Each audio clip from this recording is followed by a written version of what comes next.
అందరికీ స్వాగతం. ఈరోజు మనం ఒక చాలా ఆ, ఆసక్తికరమైన అంశం గురించి లోతుగా చర్చిద్దాం. Artificial intelligence. అదేనండి, ఏఐ. నమస్కారం. అవును, ఇప్పుడు ఎక్కడ చూసినా, ఏ రంగంలో చూసినా ఈ మాట వినిపిస్తూనే ఉంది. నిజమే. ఈ చర్చ కోసం మేం ఆధారం చేసుకున్నది ఒక ఆసక్తికరమైన వీడియో. అది నిజానికి పిల్లల కోసం చాలా సరళంగా ఏఐని వివరిస్తుంది. కాని మనం దాని వెనకున్న పెద్ద కొంచెం సంక్లిష్టమైన ప్రశ్నలను విడమర్చి చూద్దాం. మంచి ఆలోచన. ఎందుకంటే ఏఐ ఇప్పుడు మన జీవితంలో ఒక భాగమైపోయింది. మన ఫోన్ అన్లాక్ చేయడం నుండి ఆన్లైన్లో ఏం కొనాలి అని వచ్చే సిఫార్సుల వరకు. అవును, అన్నీ ఏఐనే. అయితే ఇక్కడ ఒక పెద్ద ప్రశ్న వస్తుంది. ఏఐ అనేది మనల్ని మరింత శక్తివంతులుగా మార్చే ఒక అద్భుతమైన సాధనమా, లేక మన ఆలోచనా సామర్థ్యాన్ని, మన ఉద్యోగాలను నిశ్శబ్దంగా దొంగిలించే ప్రమాదమా? ఈ రెండు కోణాల మధ్య ఉన్న నిజానిజాలను ఈరోజు తవ్వితీద్దాం. ఇది చాలా ముఖ్యమైన ప్రశ్న. ఎందుకంటే చాలామంది ఏఐ అంటే సినిమాల్లో చూపించే మనుషుల్లాంటి రోబోలు అనుకుంటారు. కానీ నిజానికి ఏఐ అనేది అంతకంటే చాలా సూక్ష్మమైనది. అది కేవలం దానికి ప్రోగ్రామ్ చేసిన ఆదేశాలను పాటించడం మాత్రమే కాదు, అది నేర్చుకోగలదు. ఇక్కడే అసలు మ్యాజిక్ ఉంది. నేర్చుకోగలదు. అవును, ఈ నేర్చుకునే ప్రక్రియనే మెషీన్ లెర్నింగ్ అని అంటాం. మెషిన్ లెర్నింగ్, ఈ పదం తరచుగా వింటుంటాం. అంటే సింపుల్గా చెప్పాలంటే ఒక కంప్యూటర్కి రూల్స్ ఇచ్చి ప్రోగ్రామ్ చేయకుండా దానికి అపారమైన డేటా సమాచారం ఇచ్చి దానికదే ప్యాటర్న్స్ను గుర్తించడం నేర్పించడం. అంతేనా? సరిగ్గా అదే. ఒక చిన్న పిల్లాడికి పిల్లిని ఎలా పరిచయం చేస్తాం? పిల్లికి 4 కాళ్ళు, ఒక తోక, మీసాలుంటాయి అని మనం రూల్స్ చెప్పం గదా. చెప్పం. వందలాది పిల్లుల ఫోటోలు చూపిస్తాం. క్రమంగా ఆ పిల్లాడి మెదడు పిల్లి అంటే ఎలా ఉంటుందో దానికదే ఒక నమూనాని ఏర్పరచుకుంటుంది. మెషీన్ లెర్నింగ్ కూడా దాదాపు ఇలాగే పనిచేస్తుంది. మన మెదడులోని న్యూరాన్ల నుండి స్ఫూర్తి పొంది నిర్మించిన న్యూరల్ నెట్వర్క్స్ ద్వారా ఇది సాధ్యమవుతుంది. లక్షలాది ఉదాహరణలను విశ్లేషించి అది నిర్ణయాలు తీసుకోవడం నేర్చుకుంటుందన్నమాట. ఓకే. ఇప్పుడు కొంచెం క్లియర్గా ఉంది. అంటే మన ఫేస్ రికగ్నిషన్ పనిచేయడానికి కారణం మన ఫోన్ లక్షలాది ముఖాలను చూసి ఏది మన ముఖమో గుర్తుపట్టడం నేర్చుకుంది. అవును. కానీ ఈ సామర్థ్యం కేవలం ఫోన్లో అన్లాక్ చేయడానికి మాత్రమే పరిమితం కాదు కదా. దీని ప్రభావం చాలా పెద్ద రంగాలపై ఉంటుంది. ఉదాహరణకి ఆరోగ్య సంరక్షణ. ఏఐ డాక్టర్లకు సహాయం చేస్తుందని విన్నాం. అది ఎలా? కేవలం స్కాన్లను చూడటమేనా? అది ప్రారంభం మాత్రమే. వ్యాధి నిర్ధారణలో, ముఖ్యంగా క్యాన్సర్ వంటి వ్యాధులను గుర్తించడంలో ఏఐ రేడియాలజిస్టుల కంటే మెరుగైన ఫలితాలిస్తున్న సందర్భాలు కూడా ఉన్నాయి. వావ్. ఎందుకంటే అది మానవ కంటికి కనిపించని సూక్ష్మమైన ప్యాటర్న్స్ని కూడా గుర్తించగలదు. ఓ, అంటే మనం చూడలేనివి కూడానా? అవును, సరిగ్గా అదే. కానీ అసలు విప్లవం అక్కడ కాదు. కొత్త ఔషధాలను కనుగొనడంలో ఏఐ మన సమయాన్ని చాలా రెట్లు తగ్గిస్తోంది. ఒకప్పుడు దశాబ్దాలు, కొన్నిసార్లు శతాబ్దాలు పట్టే ప్రోటీన్ ఫోల్డింగ్ అనే ఒక క్లిష్టమైన జీవశాస్త్ర సమస్యను గూగుల్ డీప్ మైండ్ వారి ఆల్ఫా ఫోల్డ్ అనే ఏఐ ప్రోగ్రాం కొన్ని గంటల్లో పరిష్కరించింది. కొన్ని గంటల్లోనా? అవును. ఇది వైద్యశాస్త్రంలో ఒక యుగాంతం లాంటిది. అద్భుతం. అంటే ఒకప్పుడు అసాధ్యమనుకున్న సమస్యలను ఇప్పుడు ఏఐ పరిష్కరిస్తోందన్నమాట. ఇది నిజంగా మానవ సామర్థ్యాలను పెంచడమే. ఇదే టెక్నాలజీని మనం రోడ్ల మీద కూడా చూస్తున్నాం. సెల్ఫ్ డ్రైవింగ్ కార్లు. అవును. మానవ తప్పిదాల వల్ల జరిగే ప్రమాదాలను ఇవి తగ్గిస్తాయని అంటారు. అవును, సిద్ధాంతపరంగా అది నిజమే. సెల్ఫ్ డ్రైవింగ్ కార్ అలసిపోదు, దానికి పరధ్యానముండదు, తాగి నడపదు. ఇది ప్రతి సెకనుకు వందలాది అంశాలను గమనిస్తూ లెక్కలు వేస్తూ ఉంటుంది. ఇది రోడ్డు భద్రతను గణనీయంగా మెరుగుపరచగలదు. అది నిజమే. కానీ అయితే ఇక్కడొక నైతికమైన చిక్కుముడి వస్తుంది కదా. ఒకవేళ ప్రమాదం తప్పనిసరైతే, అంటే కారు బ్రేకులు ఫెయిలై దాని ముందు ఒక వృద్ధురాలు, పక్కన ఒక స్కూల్ బస్సుంటే, అప్పుడు కారు ఎవరిని ఢీకొట్టాలి? ఎవరిని కాపాడాలి? ఈ భయంకరమైన నిర్ణయం ఎవరు తీసుకుంటాడు? దాన్ని ప్రోగ్రామ్ చేసిన ఇంజనీరా? ఇది చాలా సంక్లిష్టమైన ప్రశ్న. దీన్నే ట్రాలీ ప్రాబ్లం యొక్క ఆధునిక వర్షన్ అంటారు. దీనికి సులభమైన సమాధానం లేదు. అందుకే ఇప్పుడు చాలా కంపెనీలు, ప్రభుత్వాలు ఏఐ ఎథిక్స్ అనే దానిపై దృష్టి పెడుతున్నాయి. ఏఐ ఎథిక్స్ అంటే ఈ యంత్రాలు తీసుకునే నిర్ణయాలు నైతికంగా, సామాజికంగా ఆమోదయోగ్యంగా ఉండేలా చూడటం.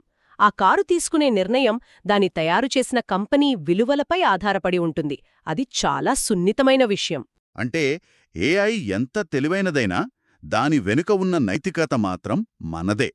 మనం దానికి ఏది నేర్పితే అదే నేర్చుకుంటుంది.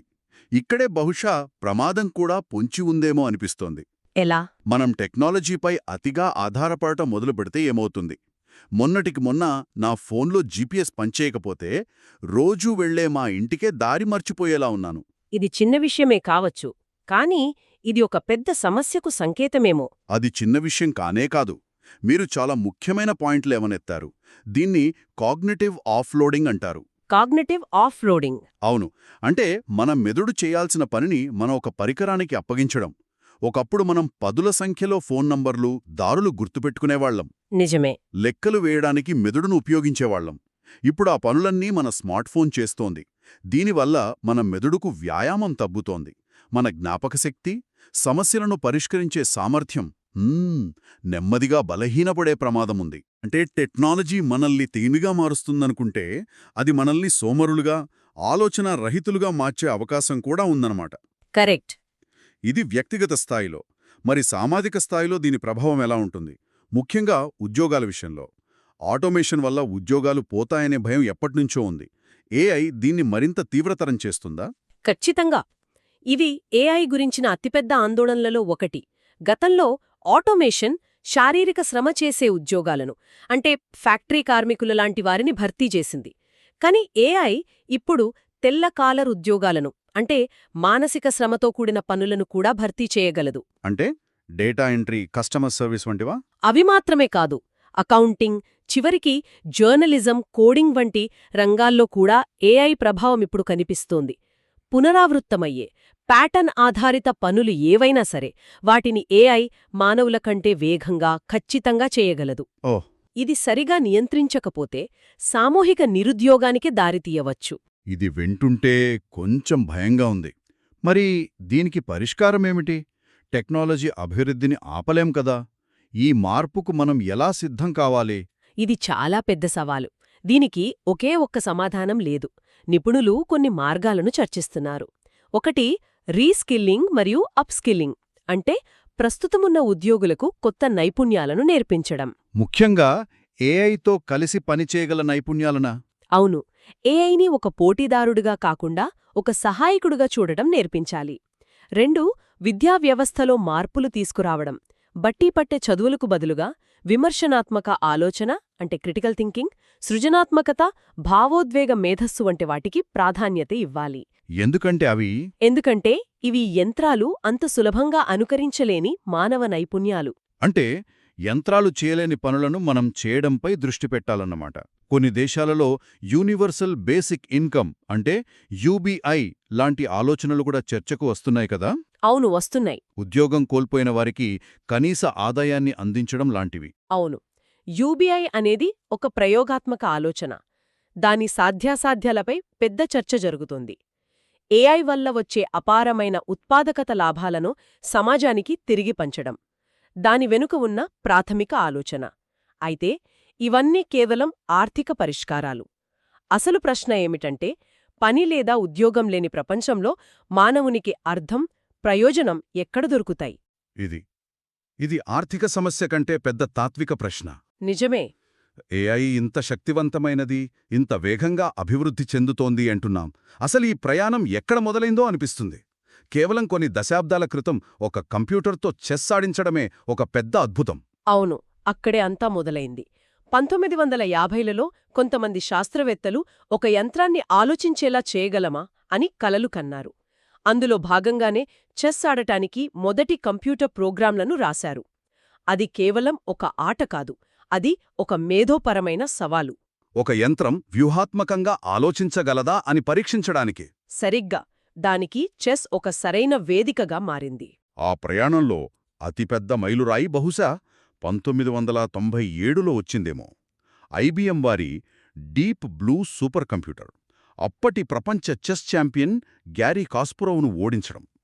ఆ సంఘటన నాకు ఇప్పటికీ గుర్తుంది. ప్రపంచమంతా షాకయ్యింది. ఖచ్చితంగా. ఆ సంఘటన కేవలం ఒక టెక్నికల్ విజయం కాదు, అది ఒక మానసిక విజయం.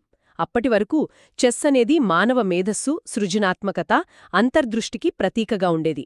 ఒక యంత్రం, కేవలం లెక్కలు వేసే యంత్రం, ప్రపంచంలోనే అత్యంత ప్రతిభావంతుడైన మానవ ఆటగాడిని ఓడించడం చాలామంది జీర్మించుకోలేకపోయారు. అది మానవ మేధస్సు యొక్క ఆధిపత్యంపై మొదటి పెద్ద దెబ్బ. అవును, యంత్రాలు మనకంటే తెలివైనవి కాగలవా అనే ప్రశ్నకు మొదటిసారి అవును అనే సమాధానం ఆ రోజు వినిపించింది. 1950లలో కేవలం ఆడగడిగిన ప్రోగ్రాం 40 ఏళ్లలోపే ప్రపంచ ఛాంపియన్ను ఓడించే స్థాయికి చేరుకుంది. ఆ తర్వాత వచ్చిన మార్పులు ఇంకా వేగవంతమైనవే. నిజమే. డీప్ బ్లూ కేవలం ఒక పని, అంటే చెస్ మాత్రమే చేయగలదు. కానీ ఇప్పుడు మనం చూస్తున్న ఏఐలు ఎన్నో రకాల పనులు చేయగలవు.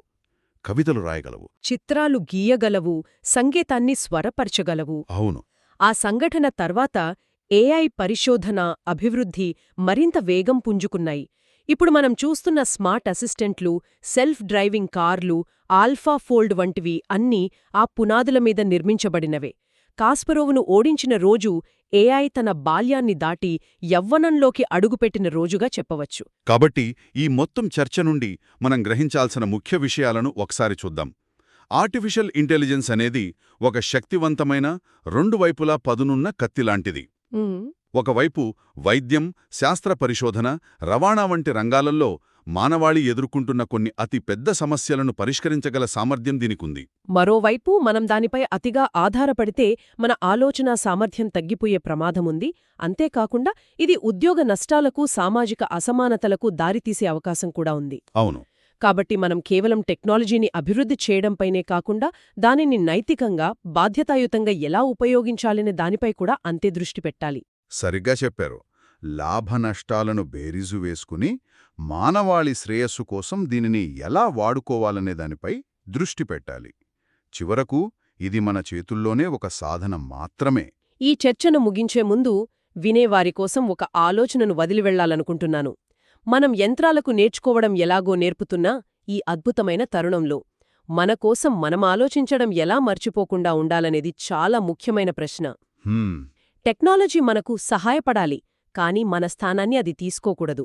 ముఖ్యంగా మన మెదడులో ఏఐ మన జీవితాన్ని సులభతరం చేస్తున్నప్పుడు మనం కష్టమైన ప్రశ్నలను అడగడం, సృజనాత్మకంగా ఆలోచించడం, కొత్త విషయాలను నేర్చుకోవడం ఆపకూడదు. ఎందుకంటే ఆ సామర్థ్యాలే మనల్ని మనుషులుగా నిలబడతాయి.